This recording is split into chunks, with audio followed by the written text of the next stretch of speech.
Hello बच्चों, आज मैं बात कर रहा हूँ nuclei chapter number 13 NCERT. Nuclei में सबसे पहले हम लोग पढ़ते हैं न्यूक्लियस। तो न्यूक्लियस के बारे में आप बहुत सारी बातें को जानते हैं कि इसकी साइज बहुत छोटी होती है। इसको डिस्कवर किसने किया था? तो रदरफोर्ड ने। रदरफोर्ड ने इसको डिस्कवर किया पहली बार। अब रदरफोर्ड लास्ट चैप्टर में, पीछे वाला चैप्टर मिलेगा, रदरफोर्ड ने डिस्कवर किया था, है ना। इसकी जो साइज होती है न्यूक्लियस की वो 10⁻⁻15 मीटर होती है, जिसको हम लोग बोलते हैं फर्मी का रेंज होता है। इसमें एक फर्मी का रेंज होता है। न्यूक्लियस में होता कौन है? न्यूट्रॉन होता है और प्रोटॉन होता है। न्यूट्रॉन प्लस प्रोटॉन ये होती है। स्फेरिकल होती है, spherical solid, spherical solid rigid, काफ़ी रिजिड होती है। अब ये रिजिड कितनी होती है ये सब हम बात करेंगे। छोटा कितना है, वेरी स्मॉल कितना है, 10⁻⁻15 मीटर से पता चलता है कि कितना छोटा होगा। Very small, very small. जैसे मान लीजिए कि ये कमरा जो है आपका क्लासरूम एक आइटम है, तो वहाँ पे कहीं भी एक पॉइंट लीजिए तो उसको हम न्यूक्लियस कहेंगे, ठीक है ना। तो न्यूक्लियस में रदरफोर्ड साइज 10⁻⁻15 का रेंज है। Okay, neutron. अब बात करते हैं हम लोग nuclear notation. Nuclear notation, notation में हमको ये दिखाना रहता है न्यूट्रॉन। जैसे मान ली कि एक्स है, जेड और ए, इस तरह से हम लोग रिप्रेजेंट करते हैं। ए क्या है? तो मास नंबर है। ए जो है बच्चों मास नंबर। ए क्या है? तो एटॉमिक नंबर, सॉरी। जेड क्या है? नंबर ऑफ प्रोटॉन, जिसको हम लोग एटॉमिक नंबर बोलते हैं। एटॉमिक नंबर मतलब ये संख्या है। और ये भी मास जो है ना, ये भी नंबर है, फ्रैक्शन नहीं है, फ्रैक्शन में नहीं होगा। तो ये मास नंबर है। और जेड भी क्या है? एटॉमिक नंबर है। ये भी फ्रैक्शन में नहीं होगा, जस्ट अ नंबर होगा, एटॉमिक नंबर। अब बारी आती है इन लोगों को कैलकुलेट करने के लिए। ऑब्जेक्टिव में आता है कैलकुलेट करने के लिए।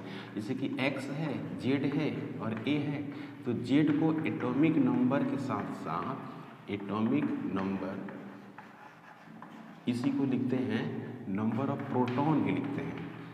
नंबर ऑफ प्रोटॉन भी इसी का नाम है ना भाई। दूसरा है इसी को नंबर ऑफ इलेक्ट्रॉन भी बोलते हैं, इसको नंबर ऑफ इलेक्ट्रॉन भी बोलते हैं। Okay, number of electron. उसी तरह से ए है, ए को बोलते हैं मास नंबर, मास नंबर। अब इस मास नंबर में होता क्या है? तो number of proton, number of proton plus number of neutron, number of neutron. Clear है? तो ए इज इक्वल टू क्या हो गया? Z plus M, Z plus M. Okay, proton होता है ना, न्यूट्रॉन एंड प्रोटॉन, तो जेड बराबर होता है। तो number of proton, number of neutron अक्सर जो है कैलकुलेट करने को आता है। ठीक है, यहाँ तक कोई डाउट नहीं। तो हम लोग बात करते हैं क्या, छोटी छोटी चीज़ें जो ऑब्जेक्टिव में भी आ सकती है और शॉर्ट नोट लिखने का भी आ सकता है, 2 नंबर का आ सकता है ना। तो पहला बात जो हम लोग कर रहे हैं उसका नाम है आइसोटोप्स। तो आइसोटोप में होता है same atomic number, same atomic number, number and different mass number, and different mass number. Mass number जो होगा वो कितना होगा बाबू? डिफर होगा, डिफरेंट मास नंबर होगा। जैसे कि देखिए H, इसको लिखिए H2 है ना, H3 है ना, इस तरह से O8, O8 है ना, इस तरह से बात आएगी। एक होता है आइसोबार्स, आइसोबार्स है ना, इसमें होता है कि same mass number, same mass number, number but different atomic number, different atomic number.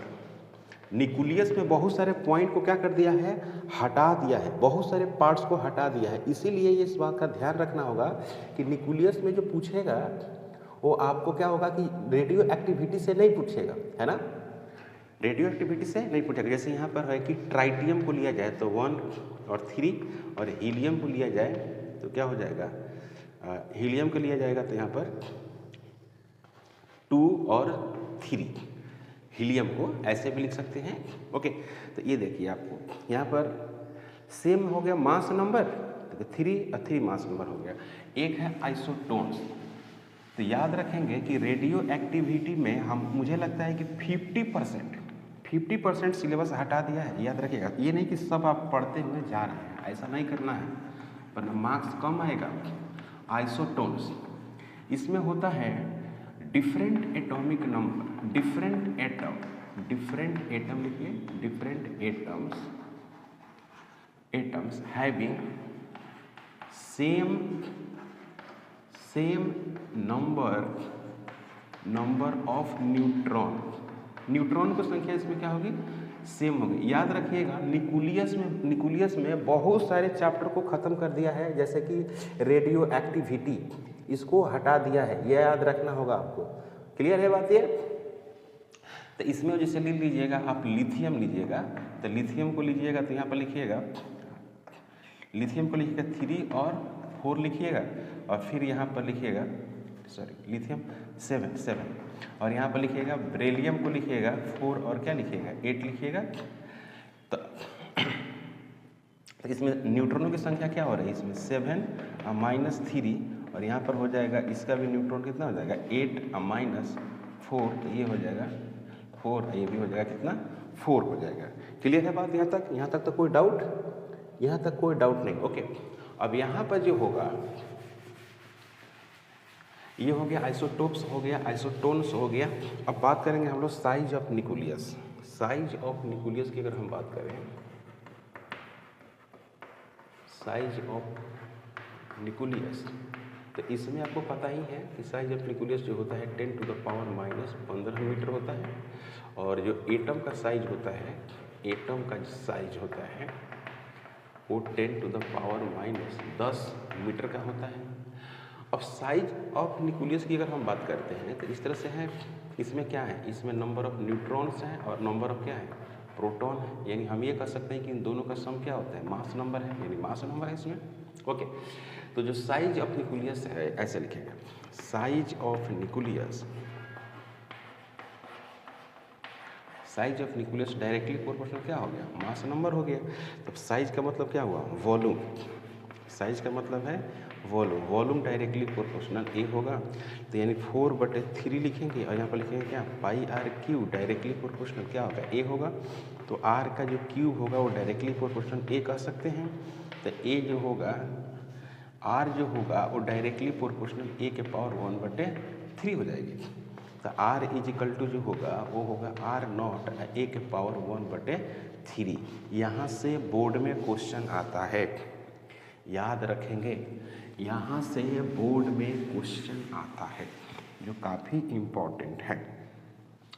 तो यहाँ पर क्या हो गया, R1 = R0 ए के पावर 1/3, और R2 = क्या हो गया, R0 = ए के पावर 1/3, R1 R2 = A1, और ये A2 है, ये A1 है 1/3, और A2 इसका पावर कितना 1/3। R0 का जो वैल्यूज है कांस्टेंट का वो है 1.2 फर्मी, मतलब कि आप इसको लिख सकते हैं 1.2 ×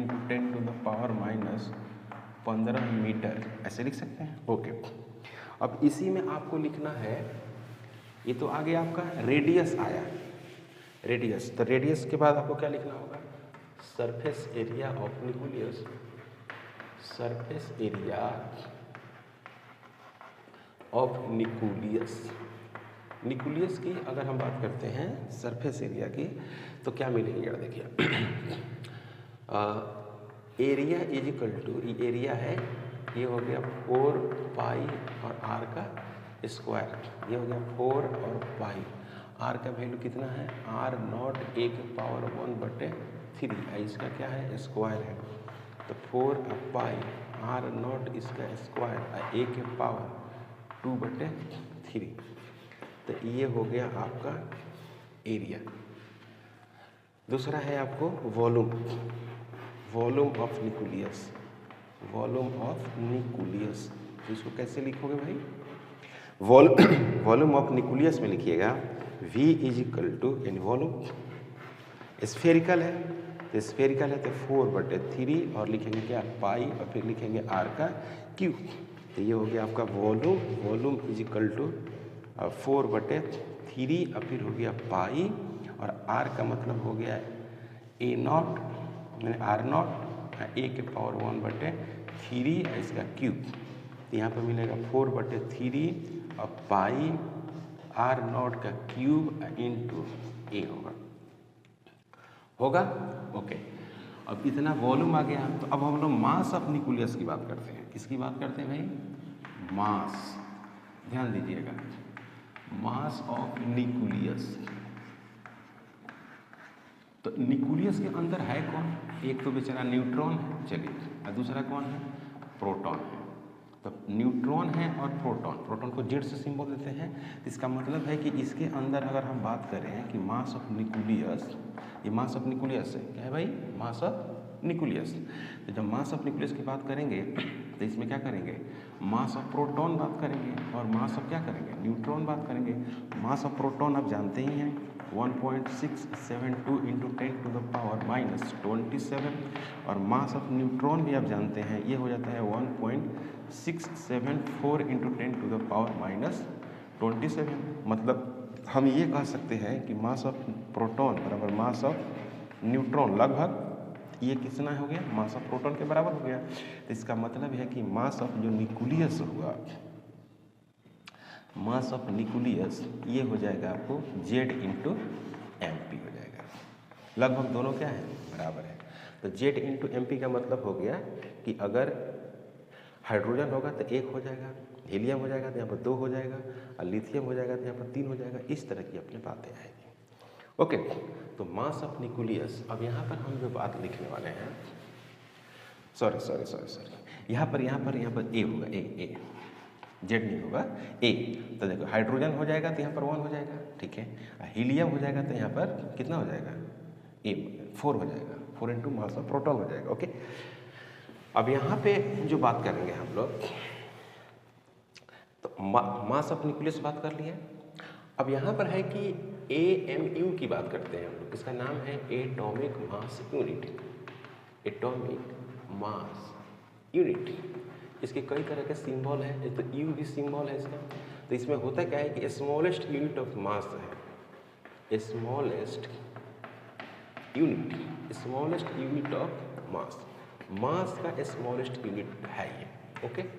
चलिए, तो 1 U इज इक्वल टू जो होता है 1.66, ऐसे कुछ बड़ा वैल्यू होता है, और 10⁻⁻27 kg होता है। तो इसको भी हम लोग लगभग कंसीडर क्या कर लेते हैं, मास ऑफ प्रोटॉन के आसपास ही वैल्यू इसको भी कैलकुलेट करते हैं। तो अब बारी आती है क्या, density of nucleus, density of nucleus, nucleus की डेंसिटी। तो डेंसिटी बराबर होती क्या है, इसको सिंबल देते हैं रो, यहाँ पर लिखते हैं एन। तो डेंसिटी ऑफ न्यूक्लियस बराबर mass of nucleus, mass of nucleus divided by volume of nucleus, volume of nucleus. तो ये हो गया mass of nucleus is equal to volume mass of nucleus. तो मास ऑफ न्यूक्लियस में क्या हो जाएगा, ये हो गया मास ऑफ न्यूक्लियस, तो लिखेंगे क्या, A into mass of proton. Volume का मतलब हो गया 4/3 पाई आर क्यूब, निकाले थे ना, आर क्यूब, आर यहाँ पर क्यू है, क्लियर है। ये पूछता है एग्जाम में, ये कई बार पूछा है ना भाई, याद रखिएगा, ये कई बार पूछा है values.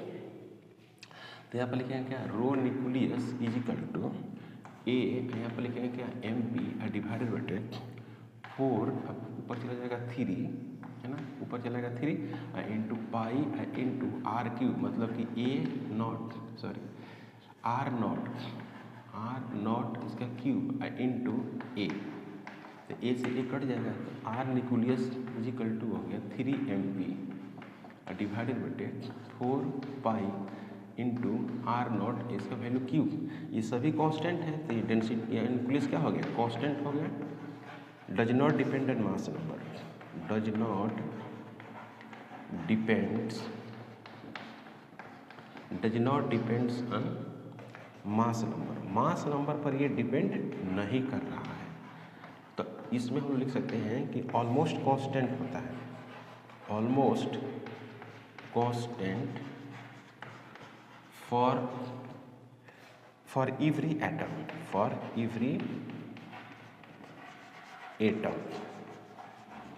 and very high values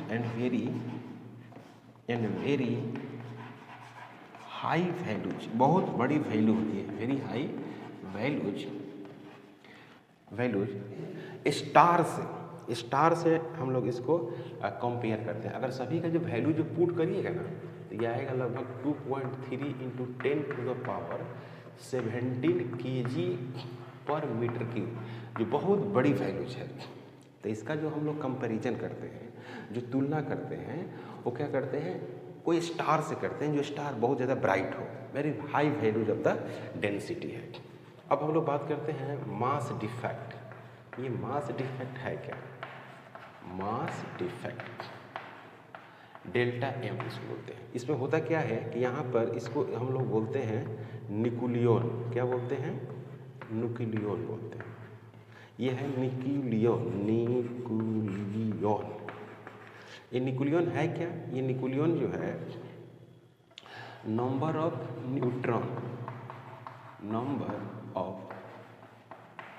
neutron plus number of proton individual, ध्यान दीजिएगा, इंडिविजुअल मतलब अलग अलग है, इंडिविजुअल अलग अलग है। तो जैसे यहाँ पर ये हो गया आपको, इसमें न्यूट्रॉन भी है, ये न्यूट्रॉन हो गया, इसको न्यूट्रॉन कहेंगे। तो ये न्यूट्रॉन प्रोटॉन प्रोटॉन न्यूट्रॉन इस तरह से है। और ये जब कंबाइंड बनता है ना, तो यही क्या बन जाता है, न्यूक्लियस बन जाता है।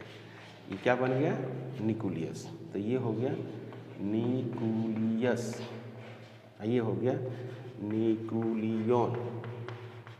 ओके, तो अब न्यूक्लियस से जब न्यूक्लियन से जब न्यूक्लियस बनता है, तो उसमें क्या करता है कि कुछ मास जो है रिलीज हो जाती है। तो आप क्या करेंगे, मास ऑफ, ध्यान दीजिए, मास ऑफ न्यूक्लियन कैसे लिखेंगे, मास of nucleon ZMP, number of proton into mass of proton, NMN number of neutron into mass of neutron. या इसी को लिख सकते हैं ZMP plus A minus Z into MN। तो मास डिफेक्ट जो होगा, मास डिफेक्ट, इसको हम नाम देते हैं, डेल्टा M। तो यह क्या होगा, delta M is equal to mass of nucleon minus mass of क्या, न्यूक्लियस। तो यहाँ पर हो गया ZMP plus number of neutron और MN माइनस M क्या हो गया, न्यूक्लियस। तो यहाँ पर क्या हो गया ZMP प्लस A माइनस कितना Z, और फिर क्या हो जाएगा MN हो जाएगा माइनस मास ऑफ न्यूक्लियस हो जाएगा। यहाँ पर क्या होगा, डेल्टा M हो गया ZMP plus A minus Z MN minus क्या हो गया M न्यूक्लियस। याद रखेंगे, काफ़ी इम्पोर्टेंट है। अब हम लोग क्या करते हैं, है ना, न्यूक्लियर एनर्जी कैलकुलेट करते हैं। तो न्यूक्लियर एनर्जी कैसे कैलकुलेट करते हैं, न्यूक्लियर एनर्जी किस तरह से कैलकुलेट की जाती है, न्यूक्लियर एनर्जी। ओके, तो न्यूक्लियर एनर्जी में हम लोग कैलकुलेशन कैसे करते हैं, फ्रॉम आइंस्टीन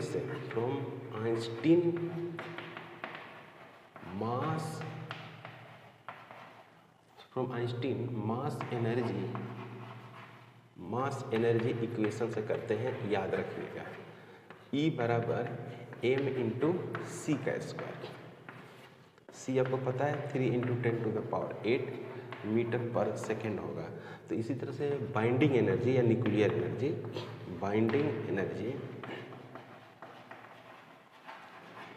बाइंडिंग एनर्जी इसी को बोलते हैं न्यूक्लियर एनर्जी, काफ़ी इम्पॉर्टेंट। Okay, binding energy. तो बाइंडिंग जो एनर्जी होगा वो होगा डेल्टा m इंटू सी का स्क्वायर, याद कर देंगे, डेल्टा m इंटू सी स्क्वायर। जो भी डेल्टा m होगा वो किस में होगा, 1u में होगा, u में। तो 1u इंटू सी स्क्वायर में अगर एनर्जी निकालते हैं तो 931.5 मेगा इलेक्ट्रॉन वोल्ट आता है।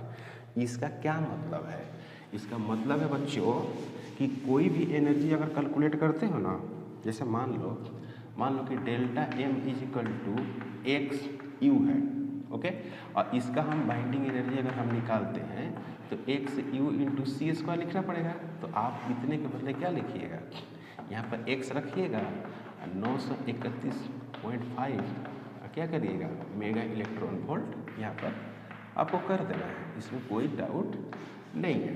यानी x into 931.5 mega electron volt, इसको आप कहेंगे। अब डेटा देखिए, इसमें पहला है कि व्हेन रिएक्शन गिवन, चलिए व्हेन रिएक्शन गिवन, रिएक्शन में आपको मास दिया हुआ है, और रिएक्शन में क्या दिया हुआ है, मास दिया हुआ है, मास गिवन है। जैसे माना कि A है और B बनाया क्या इसने, C प्लस D बनाया। तो इसमें जो पहले है कि मास ऑफ रिएक्शन निकालना होगा, यानी डेल्टा M कैसे निकालेंगे, तो मास ऑफ A निकालेंगे प्लस मास ऑफ B निकालेंगे। इसमें क्या होगा, आप घटाएंगे, और किससे घटाएंगे, M into c plus M into d, M into d, A plus B क्या बना गया, C प्लस D। तो ये डेल्टा M हो गया। अब इसमें क्या होगा कि बाइंडिंग जो एनर्जी है वो क्या हो जाएगा, डेल्टा M इंटू सी स्क्वायर। डेल्टा M इंटू क्या हो गया, डेल्टा M इंटू सी स्क्वायर।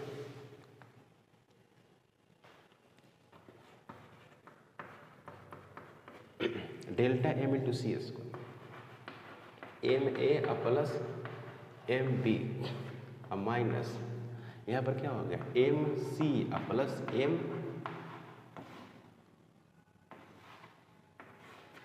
यहाँ पर क्या हो गया, सी स्क्वायर, है ना। तो डायरेक्ट आप क्या लिखिएगा, इस सब इसमें रहेगा, इस सब एटॉमिक मास यूनिट में रहेगा। तो MA बाइंडिंग एनर्जी है, binding energy is equal to MA plus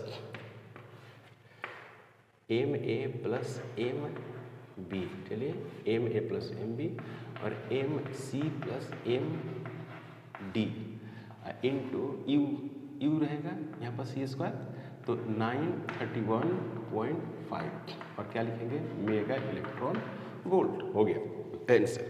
B part में है कि if energy given, energy he given हो रिएक्शन में, तो क्या लिखेंगे, जैसे मान कि EA गिवन है प्लस EB गिवन है, और बना रहा है क्या, EC प्लस ED बना दिया। तो इसमें लिखेंगे डायरेक्ट बाइंडिंग एनर्जी,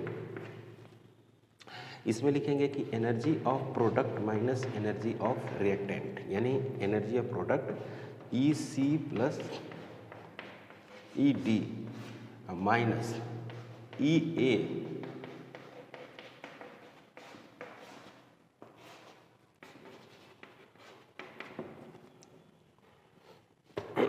ये हो गया।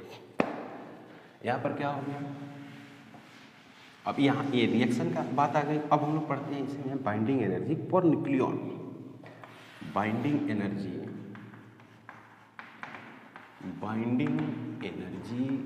पर न्यूक्लियॉन, बाइंडिंग एनर्जी पर न्यूक्लियॉन। इसका जो सिंबल है बाइंडिंग एनर्जी पर न्यूक्लियॉन का, ये S वाला। तो ये होता है बाइंडिंग एनर्जी पर न्यूक्लियन जो होता है वो होता है बाइंडिंग एनर्जी डिवाइडेड बटे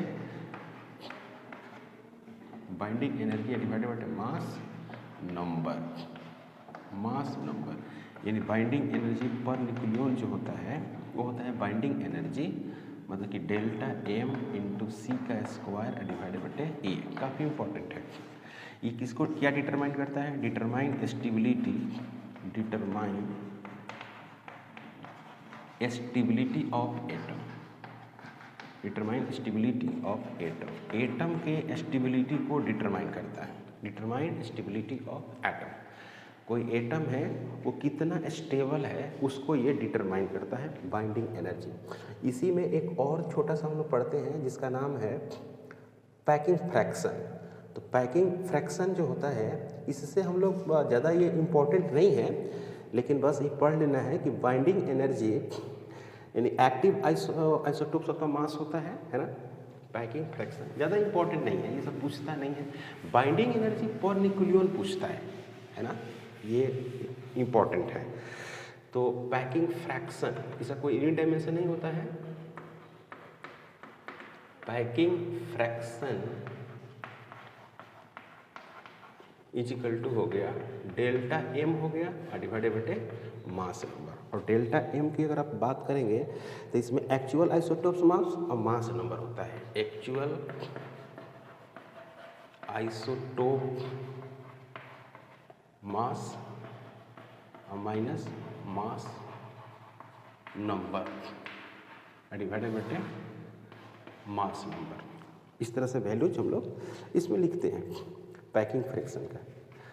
अब हम लोग पढ़ेंगे इसमें न्यूक्लियर फोर्स। इसका नाम है न्यूक्लियर फोर्स। देखिए तो न्यूक्लियर जो फोर्स होती है वाली बात नॉट सेंट्रल फोर्स है। Not central force. Central force हम लोग उसको कहते हैं जो सर्कुलर पाथ में नॉट सेंट्रल जो सर्कुलर पाथ में घूमता हो। फोर्स ये क्या लगता है? Force between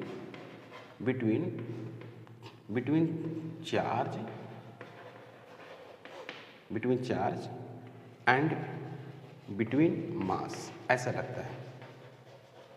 but very short range force है। वेरी शॉर्ट रेंज फोर्स है। वेरी शॉर्ट फोर्स है।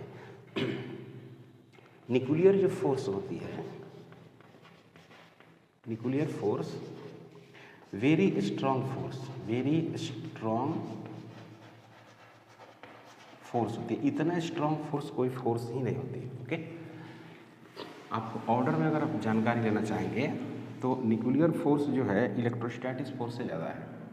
न्यूक्लियर जो है greater than F electrostatics, F gravitational. Very लगा सकते हैं ना, वेरी भी लगा सकते हैं, इतना बड़ा होता है। Okay, nuclear force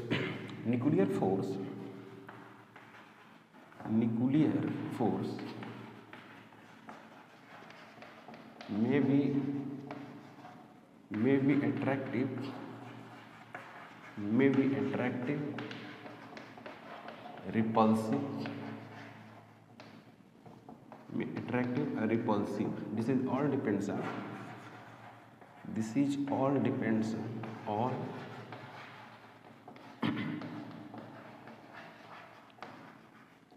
all depends on range, मतलब कि डिस्टेंस पर डिपेंड करता है। ओके, तो ये काफ़ी इम्पॉर्टेंट है न्यूक्लियर फोर्स। अब हम लोग बात करते हैं न्यूक्लियर रिएक्शन यानी फ्यूजन। छोटे टर्म्स हैं जो अक्सर बोर्ड वगैरह में आता है। न्यूक्लियर फिजन एंड फ्यूजन मैं बताता हूँ कि इसमें बहुत सारे सिलेबस को काट दिया है, याद रखना है इस बात का। न्यूक्लियर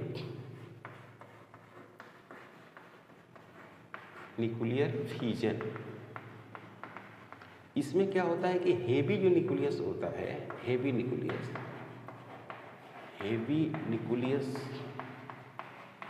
ब्रेक कर जाता है। Break in small nucleus small nucleus due to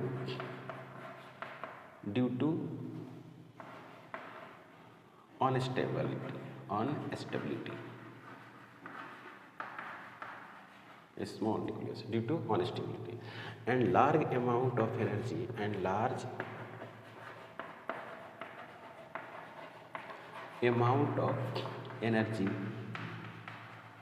released, जैसे कि एटम बम वगैरह बोलते हैं, एटम बम जिसमें होता है इसी पे बेस्ड होता है। ओके, अब यहाँ पर देखिए, जैसे मान लीजिए कि x कोई एक एटम है, z मान लीजिए ये अनस्टेबल है, ये क्या है अनस्टेबल।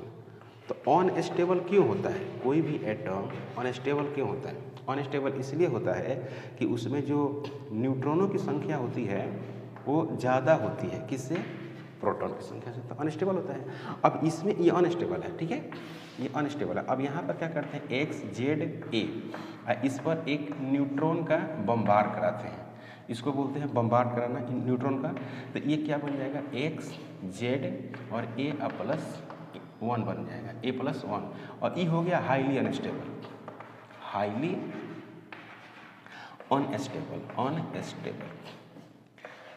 अनस्टेबल इसको हम लोग बोलते हैं। तो इसका क्या मतलब है? इसका मतलब यही है कि जब अनस्टेबल एटम पर हम न्यूट्रॉन का बम्बारमेंट कराते हैं एक भारी एटम पर, क्योंकि जो बड़ा वाला होता है ना, जो एटम की संख्या जो बड़ा होती है, जिनकी जैसे मास नंबर क्या होगी, बड़ा होगी, तो उसमें नंबर ऑफ न्यूट्रॉन भी क्या होंगे, ज़्यादा होंगे, तो वो ज़्यादा क्या होती है, अनस्टेबल भी होते हैं। समझ में आया? जैसे यूरेनियम का नाम सुने होंगे केमिस्ट्री में आप, कि वो ज़्यादा अनस्टेबल होता है। अब उस पर न्यूट्रॉन का बम्बारमेंट कराएंगे तो हाईली अनस्टेबल हो जाएगा, तो वो टूट जाएगा, और टूट के छोटे छोटे टुकड़े में बटेगा और लार्ज अमाउंट में एनर्जी को रिलीज करेगा। तो जैसे मान लें कि x है, यहाँ पर a है, अब प्लस यहाँ पर क्या कर देते हैं, n कर देते हैं, 0 × 1 कर देते हैं, और यहाँ पर बन जाएगा x बन जाएगा z, a प्लस क्या बन जाएगा, n बन जाएगा, और ये टूट जाएगा, ऐसे टूटेगा। फिर फर्दर ये क्या करेगा, फर्दर फिर ये न्यूट्रॉन का अटैक करेगा, फिर फर्दर टूट जाएगा, फिर क्या करेगा, फिर फर्दर टूट जाएगा, इस तरह से टूटेगा, इस तरह से टूटता हुआ चला जाएगा, है ना, और एक चेन बना लेगा। इसीलिए इसको हम लोग क्या बोलते हैं, चेन रिएक्शन भी बोलते हैं केमिस्ट्री में। फिजिक्स में उतना हम लोग नहीं पढ़ेंगे, इसको बोलते हैं चेन रिएक्शन।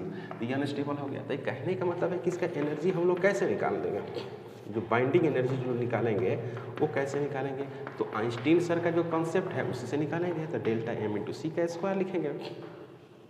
तो डेल्टा m × c का स्क्वायर जब हम लिखेंगे तो माने कि x एक था z, और a प्लस कितना हो गया, 1 हो गया, और ये बन गया क्या, x1 बनाया और z1 बनाया, फिर यहाँ पर a1 बनाया, फिर x2 बनाया, फिर यहाँ पर ये x2 है, ये यहाँ पर है क्या, z2 है, और यहाँ पर क्या है, a2 है, और प्लस लाइट एनर्जी रिलीज किया। तो यहाँ पर लिखेंगे direct binding energy is equal to, यहाँ पर लिखेंगे m × x और माइनस m × x1 और minus m × x2 into u में रहेगा तो 931.5 मेगा इलेक्ट्रॉन वोल्ट। यही तरीका है इसका, है ना, इससे ज़्यादा इसका कोई तरीका नहीं है। बोर्ड में पूछेगा भी तो आपको 2 नंबर का पूछेगा, ये नहीं कि 5 नंबर का पूछेगा आप पूरा लिख रहे हैं, ऐसा नहीं है। कितने शब्दों में जवाब देना है इसका ध्यान रखना है, ये नहीं कि जवाब देते ही रह गए कि क्वेश्चन का, ऐसा नहीं करना है। अब एक है और क्या, न्यूक्लियर फ्यूजन है, न्यूक्लियर फ्यूजन जिसको बोलते हैं। इसमें क्या होता है न्यूक्लियर फ्यूजन में, इसमें होता है कि दो जो होते हैं two small nucleus combined and energy released large amount में एनर्जी क्या करता है, रिलीज करता है। लार्ज अमाउंट बहुत ज़्यादा, वेरी लार्ज होता है, very large energy release.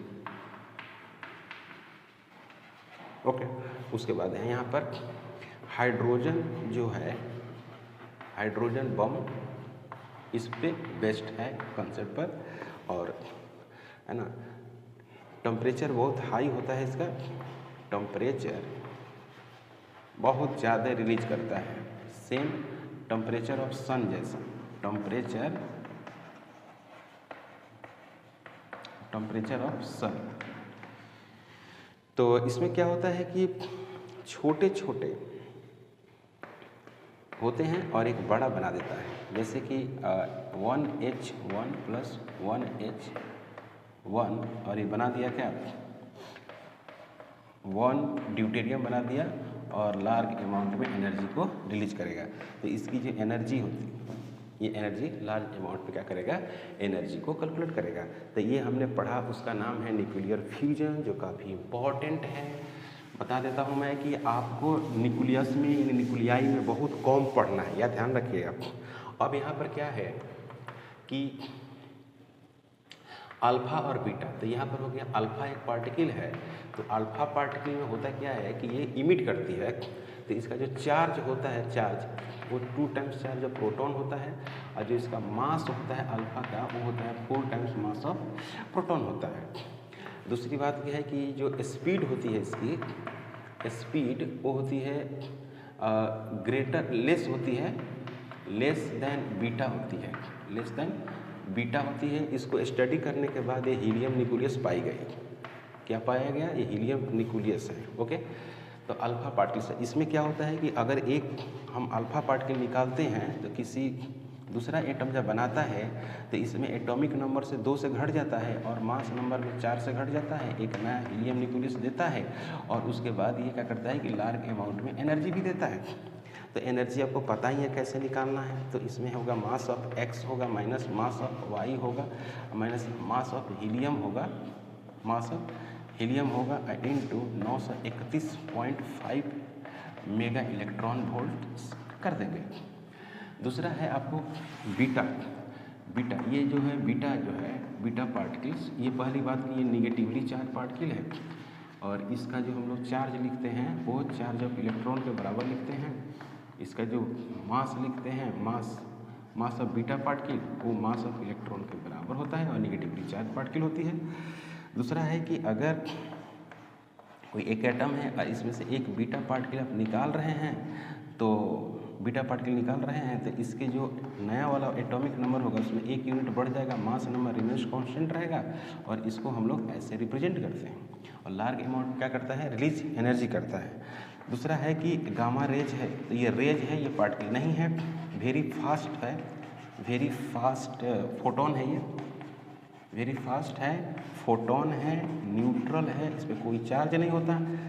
Q gamma जो होता है वो 0 होता है, रेस्ट मास इसका क्या होता है 0 होता है, ओनली मूविंग मास इसका डिफाइंड होता है, रेस्ट मास इसका 0, ओनली मूविंग मास डिफाइंड होती है।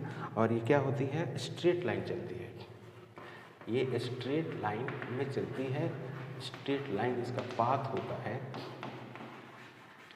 डज नॉट डिफ्लेक्टेड है ना, does not deflected in electric field and magnetic field, deflected in electric field and magnetic field, in electric field and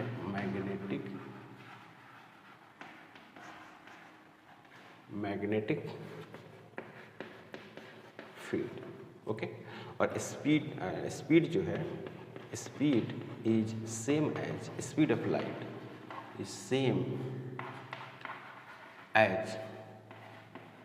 as speed of light, speed of light के इसका बराबर होता है। पहली बात इन वैक्यूम यानी गामा रेज का जो स्पीड होगा वो स्पीड ऑफ लाइट के बराबर होगा। काफ़ी स्पीड ऑफ लाइट 3 × 10⁸ मीटर पर सेकेंड। पूरा जो रेडियो एक्टिविटी का जो चैप्टर है एक हिस्सा वो आपको काट दिया है, ठीक है। अगर इतना आप करते हैं तो आपके बोर्ड में कोई क्वेश्चन नहीं रुकेगा, इसी के आसपास आपका क्वेश्चन रहेगा। न्यूक्लियर स्टेबिलिटी रहेगा, बाइंडिंग एनर्जी रहेगा, न्यूक्लियर डेंसिटी रहेगा, ग्राफिकल रिप्रेजेंटेशन रहेगा, स्टेबिलिटी रहेगा, फ्यूजन रहेगा। अगर आप हमारे चैनल पर नए हैं प्लीज़ सब्सक्राइब करें, शेयर करें। Thank you.